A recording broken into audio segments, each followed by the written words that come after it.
Hello, Rams fans. We are back for another episode to talk about our favorite team, the Los Angeles Rams.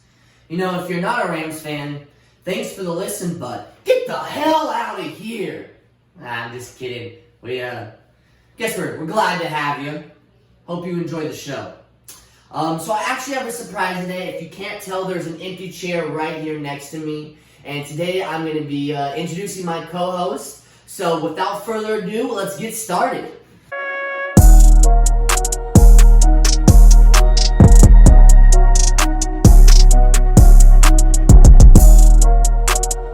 Alright, before we get started with the Rams recap today, I want to introduce the man sitting next to me. This is my good friend, Kudi. We're going to call him Kudi. Kudi, tell us about yourself. What's up? How you guys doing, man? My name's Kudi. Everybody calls me Kudi. I don't know why, but that's my nickname. But you guys can find me on all socials, at Instagram and YouTube, at Kudi, K-O-O-K-U-D-I. You can also find me on Twitter at Kudi Kachingway, K-U-D-I-K-A-C-H-I-N-G.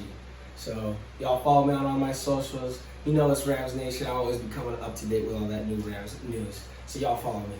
He's going to be here with us every week.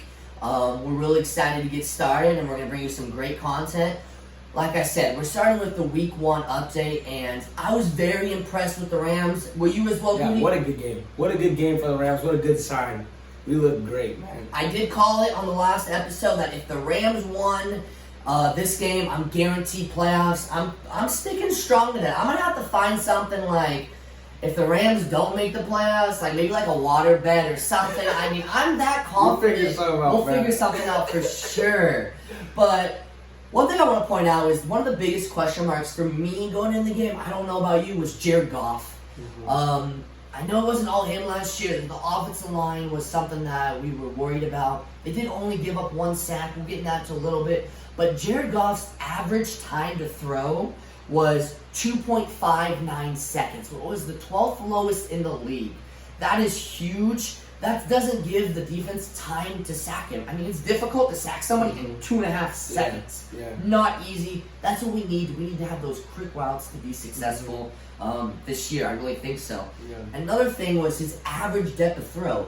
If you're only going for taking 2.5 seconds to throw the ball, you're not going to throw the ball 8 yards down the field. There's going to be a lot more slants, a lot more outs. His average depth of throw was 2.2 in the first half. Overall, it ended up being average air yards was 4.3, which was the lowest out of any quarterback in Week 1. Yeah. Quick to get rid of the ball. Very important with our offensive line concerns. Definitely. What did you think of the game? I honestly, the first thing that I wanted to see was in the first couple drives how our offense looked, and it looked great, man. McVay just calling different sides of the ball. We're moving it from one side of the end to the other. We're running it. We're throwing it. We're mixing up all these different aspects, and I thought that our offense looked great, especially in the first half. Even though we weren't even getting in the end zone, we were still able to get deep in there in Cowboys territory and still make a little bit of an impact and put it on them, you know. But another thing that I thought was crazy about the game was our defensive line. A lot of people were talking crazy about how the Rams couldn't defend the run. And we got Ezekiel Elliott Week 1, so we're like, all right, we're really going to see how our defensive line is looking right now. And at first, Ezekiel was getting like 9 runs a carry. But then I loved how our defensive line started shaping up. We started stopping the run. Yep. We limited them to very short runs in the second half. And what that did was it made them have to throw the ball. And of course, with our improved cornerbacks and our improved secondary, we were able to contain them to, how many score? 17 points? Only 17 points. For a offense that you heard me last week, I was projecting to do really well. I thought the Rams were going to have to put up 30. But, I mean, the defense did damn good. Mm-hmm. So now I want to jump ahead to the end of game-winning touchdown. Malcolm Brown's second touchdown, the 2-yard run. So I want to talk about 2 things from that drive. The bad. Of course, I have to start with the bad. We wasted the penalty. There was no other excuse besides being confused. In a game that close and that important of a game, opening day, we can't waste the penalty because if they didn't go for it on 4th down, which they ended up converting, and they kick a field goal to tie it, we are down 1 penalty when we should not have been from just simple confusion. Rams gotta be better than that. Careless mistakes. That's exactly right. But the good on that drive, they were 3 for 3 on third down. Which, if you're gonna be successful in the NFL, you either don't want to be on third downs or you want to be very successful. They were 100% on the final drive. Didn't have to go for it on fourth down or anything. Which, I mean, we saw a lot of in week 1 in the NFL. I'm looking at my notes here, and third down, Cooper Kupp was targeted a lot last year, right? Mm-hmm. But when you become predictable, you become what? Beatable. We couldn't have that, and they did not do it on this drive. So the first one was I'm looking at the notes here, was a 3rd and 5, a 10-yard out to Robert Woods, Mr. Clutch. Then on 3rd and 3, Goff ran the ball for about 6 yards. That was a nice, quick-paced sneak. And then, I mean, Reynolds, with that play, that beautiful throw to Goff for that 17 yards to set up to the 2nd-yard line, I mean, it was a great play, and that ended up being the difference maker. So I want to get down into the fourth quarter before we let Kudi talk a little bit about the rookies and how they did. So the important part of the fourth quarter I want to notice is the Rams had 2 opportunities to. There was less than 12 minutes to go. They could have scored a touchdown to thus end the game or run out the clock. On the first drive, they did really well, and they ended up taking 5 minutes and 18 seconds off the clock, which was almost half of the time remaining. I mean, that's huge in that fourth quarter, showing that McVay can design an offense that not just high flashy, but can get down 9 plays, only 37 yards. But it was that 5 minutes, then over 5 minutes. It's just that tempo, man. It's that tempo has been changing. In the first quarter, you saw in the first drive, you got down the field in like a minute. Just going fast. Every time, running up to the line. And at the end, you saw us just take time, being able to just, weigh down the clock. That just shows our veteran experience, just piling it up. Exactly. Jared Goff becoming more and more just professional, knowing how to win games in late game situations. So, I like that. It was a very good sign for the Rams as well. Exactly. And on their final, real drive, they took a knee on their final drive, so I don't count that one. But on the final real drive, they took 5 plays for 20 yards to take 2 minutes and 18 seconds off the clock. However, they did force the Cowboys to take 2 timeouts. And that was the good. They had to take timeouts. The bad was Robert Woods. I just called him Mr. Clutch. What he did was he had a block in the back penalty that it was kind of important to the play, but Malcolm Brown, I think, would have scored the first, or would have got the first down no matter what. And that ended up causing the next play. The Rams had a sack because the Cowboys defense were able to pin back their ears. They sacked Goff, took him out of field goal range, and then ended up giving the Cowboys the ball with a chance to win it. Thank goodness they held on. They did great. They were down to a 3rd and 20. And for all those complaining about the PI call, I know I've got it a little bit, not too much. Respect to the Cowboys for that. Did you guys miss the hands of the face on the interception? Come on. We're not going to get into that. But now I want to hear about the rookies. Mm-hmm. How do you think the rookies did? No, rookie breakdown. It was an amazing week for our rookies. The first rookie that I wanted to highlight was Will Fuller, of course. Our new quarterback, we just got him from Ohio State, and he made one of the biggest plays of the game. 4th and 3. They had a chance to tie it with a field goal, but instead they chose to go for it. Yep. And they make a short dump down pass. CeeDee Lamb and Will Fuller, rookie on rookie crime, with an amazing wrap up tackle to stop him. Did you see how much crap he had to go through? The linebackers were there. He had to go around the linebackers, jump that route, which, CeeDee Lamb, you gotta take an extra yard, man, but still, thank goodness, because Will Fuller shut your shit down. Come on. Exactly. No, it was one of those moments where you say, hey, who is this rookie? All right, he's gonna be special for us. We're happy that he's on the team. Yep. So, Will Fuller, of course, and the second rookie that I wanted to highlight was our rookie wide receiver to make up for the loss of Cook, and that, of course, is Van Jefferson. Van Jefferson, he made a couple spectacular catches. 31-yard catch. Oh, my goodness. Yes. A couple spectacular catches down the stretch. And that just alone made me add him to my fantasy team. I bet a lot of teams did as well. Just because his big play opportunity, his ability to get down the field fast, I think is going to really help us. He's going to replace that slot position really well. And I think he's going to be a really good fill for us. Mm-hmm. If you had to come up with one phrase to really think about the Rams, I know this time, recap the Rams game. I'm going to throw mine out there first, so you have a moment to think about it. I just thought their time of management. I mean, they had a drive that took 8 minutes and 17 plays. I mean, in a game where you don't have a team that doesn't have that big explosive we've seen in the past, we need to be able to manage the time and do well. What comes to mind when you think of that first week? To me, my thing that comes to mind is just composure. Coming down into the red zone. We had several opportunities where we could have, maximized our opportunity. We could have got more points than we should have. But it just comes down to composure, just not making those careless mistakes that you were highlighting too. Very important. Just being composed, cool, calm, and collected in the red zone, just so we could maximize our opportunity. And in these situations where we're going to need more points in these games, it's going to be nice to just, be a little more composed down the stretch. But I think, for the most part, the Rams are doing a good job of staying composed and collected down the stretch of the game. Perfect. So that's the Week 1 recap. A W. Let's go 1-0. 15 more wins, right? That's what I'm looking for this year. Before we jump into talking about Week 2, let's go over some news and notes from around the league for the Rams. All right. So not a lot of crazy news this week. One big positive that I really like. The person that played a very important factor in the game, Robert Woods, was signed, got a new extension. He is signed with the Rams through 2025.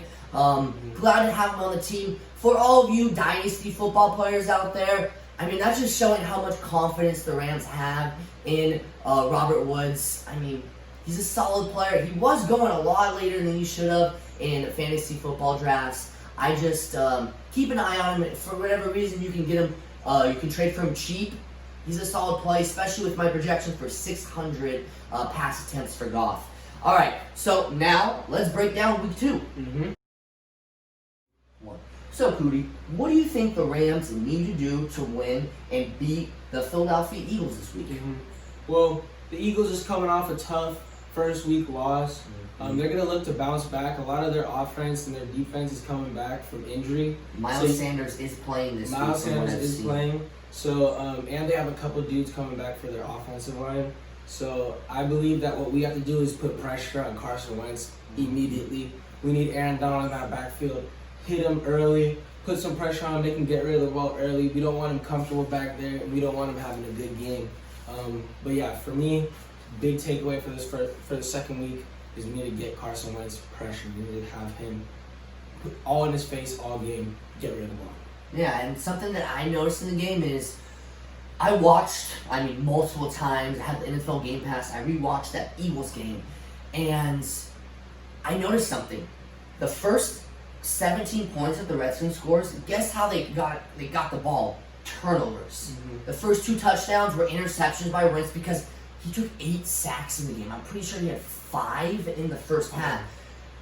We know Wentz isn't going to hold up for that long. I mean, great quarterback, but, getting hit by 300-pound lineman. Chase Young? Dude, come on, that man's huge. But they had first 17 points off of turnovers, 2 interceptions, and then the field goal to make it 17 was off a turnover on downs. That's what the Rams need to do. They need to get in Wentz's face. They need to pressure him. That offensive line they're weak. And Aaron Donald, I heard somebody saying that Aaron Donald might set the single season record for sacks in this game. And I'm like, I can't wait to watch Aaron Donald eat. And you know what? If he doesn't, because they're going to be triple teaming him or double teaming him, the only way one guy on the offensive line, no one guy is going to stop Aaron Donald on the Eagles offensive line with all the injuries. If they double team him, triple team him, guess what? We saw 2 other players get sacks in the Rams game. Brockers, former first overall pick, is still going to eat himself. So we got to get that pressure however we can. Aaron Donald's going to do his thing, whether it's drawing attention away from everybody else or just destroying that offensive line. Yeah, definitely. That's kind of all I have for the recap. That's the biggest thing I'm seeing as a low-scoring game. Are you feeling the same way? Are you telling me I'm wrong? No. How do you feel? A lot of projections have Carson Wentz actually having a really low-scoring game. People are saying sit Carson Wentz this week for fantasy. But actually, I have it differently. I have both Carson Wentz and Jared Goff both getting multiple touchdowns, passing touchdowns. I think they're both going to start shooting out, especially in the red zone. I think Carson Wentz is going to start popping off a little. But what we need to do, especially early in the game, like I said, we're going to make him uncomfortable. We have to make sure that he's not in the red zone, comfortable, hitting his receivers, having a good game. And on the other side of the ball, we need Jared Goff to get started early. We need him to be hitting those short routes, getting the ball out quickly to our receivers, making sure that our offense gets its gears grinding early. And I think that it's going to be actually high-scoring game. I think it's going to be entertaining. But a lot of experts are saying it's going to be low.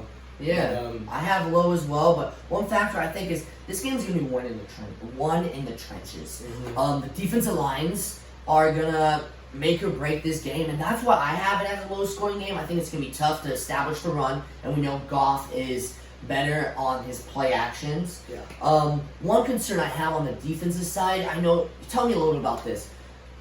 Dallas Goedert and Zach Ertz, two great tight ends, and the Rams don't have the top-tier linebackers as much anymore. I know that's been a struggle. The loss of Corey Littleton, it's kind of hard to find linebackers right now that can cover like he could, because he's the best cover linebacker probably in the NFL.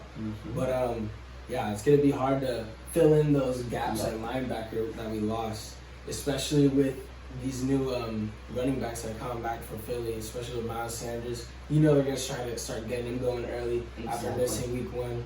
But he is stressing a hamstring injury, and those tend to be kind of irky. So we'll see how he is. He might not be 100%, but hey, we have to prepare like he's going to be 100%.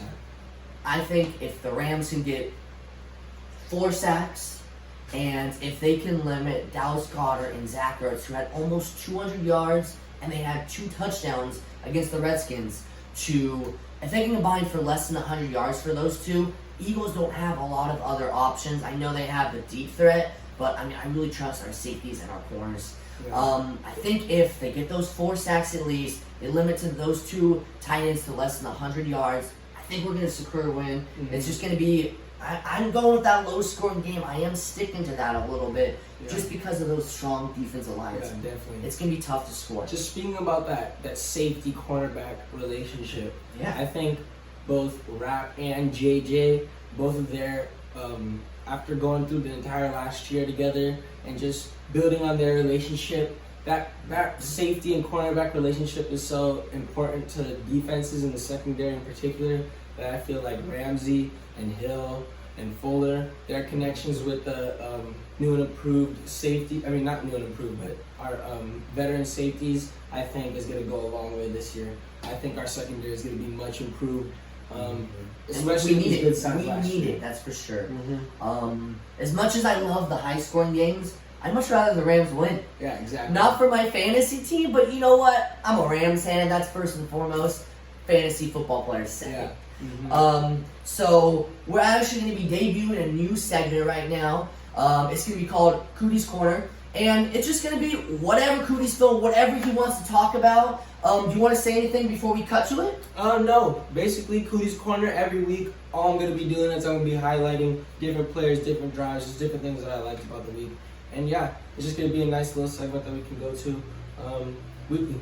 Perfect. Let's go to that. 1. So what's popping in Kudi's Corner? Alright, what's popping in Kudi's Corner this week is Aaron Donald, of course, man. The best defensive player in the NFL. Aaron Donald wreaked havoc against the Cowboys this week, man. Just wreaked havoc. Just one of the best examples of him wreaking havoc, I think, is just him absolutely running over Zeke, pancaking that man like a flapjack. Oh my goodness, Aaron Donald. He manhandles grown men, and it was just so much fun watching him this week against the Cowboys.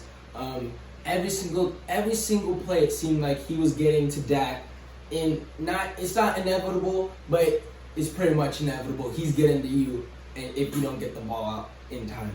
And one of the best plays I thought also was him just absolutely running over both the center and the right guard of Dallas.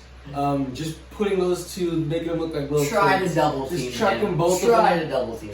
How you truck two men at once and still Professional put a shot at the athletes. quarterback? He is a professional athlete. He's the strongest man in the NFL, and I think he is the best defender in the NFL. That's what's popping in Kudi's corner. Aaron Donald, of course. We appreciate you, man, and it's gonna keep happening every week. Best defensive player, Aaron Donald. I'm just happy Goff doesn't have to go against him. That's the biggest thing, man. Exactly. Don't need Goff seeing that, man. Only at practice when Goff is wearing the red jersey and not allowed to get hit. Yep. And a rising tide lifts all ships. You know that with our newly acquired new pieces with Woods and Cooper both staying for a long time, and Aaron Donald, of course, going to stay for a long time. A rising tide lifts all ships. You know that those veterans are going to make everybody better on the practice field, just like you're saying. Yep.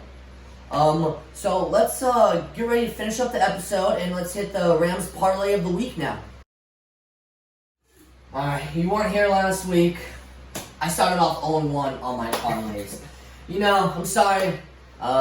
Week 1's the hardest to gauge. You don't know what's going to go on. I mean, I was going off the history. McVay's put up 30 points in 3 straight seasons. He got to 20. It wasn't enough to make the over. We are 0-1, but that's unacceptable. I went and did even more research today. And Rams +2 over the Eagles, who, they lost to a football team. I know they had that great defensive line, but our defensive line is pretty damn good as well. So my picks for this week are the Rams +2, and I am going to be taking the under. I got it at 46.5. It is currently at 45. If you want to, or 45.5. If you want to buy some points to get it to 46.5, I would recommend it. But yeah, so that's my parlay for the week. I feel really good about this one. Miles Sanders is coming back, but he's nursing that hamstring issue, so I don't know how well he's gonna do. There was actually talk. 46 is pretty high, so I wouldn't go over on that. Yeah, 46. They got to 37 against the high-powered Cowboys. I know it was week 1; anything can happen. But with what I've seen of McVay and Goff just milking the clock a lot, that works out for the under. Yeah. Let's see how it works out for us, and maybe even you. We are getting ready to finish the episode. Do you have any closing statements you want to kind of throw out there? No, basically just what I want to say is just we need some more respect on the Rams, man. More respect from commentators, more respect from these experts, man. You know, saying that the Rams ain't shit. You know that the Rams are the best in the NFL, bro. You know that we're not a +15 power ranked team, man. We're a veteran team. So all I want to say is just put a little more respect on the Rams, man. And we're going to prove it again this week. Yes, we are. We're going to start the season out 2-0. We're going to freaking stomp on those Eagles. Let's go, Rams. All right. All of you all, have a great rest of your day. Give Kudi a follow. Say it again. Say where they can find you. Y'all can follow me on Instagram and YouTube at Kudi, Kookudi. You can also follow me on Twitter at Kudi Kaching, Kudi Kaching, Kaching. Y'all follow me on all that. I'm giving you Rams lately. I also follow the Lake Show, of course. Lakers at 4, and of course the Dodgers. We're about to make that playoff push. So y'all follow me on Instagram, all things LA Sports. Let's get it. I am actually going to be dropping something right now. We're going to be putting together a Across the Rams Twitter. So it's going to be a lot of information, maybe even some game day videos. Big play happens. We'll see each other video, getting all excited. It's content. We want you to have the best experience possible. If you made it to the end, please take a moment, just like the video. It helps us out so much. Subscribe so you can get the notifications each time we drop a new video. All right, peace out, Rams fan. Let's start the season 2-0. All right, y'all. Rams house. Yup.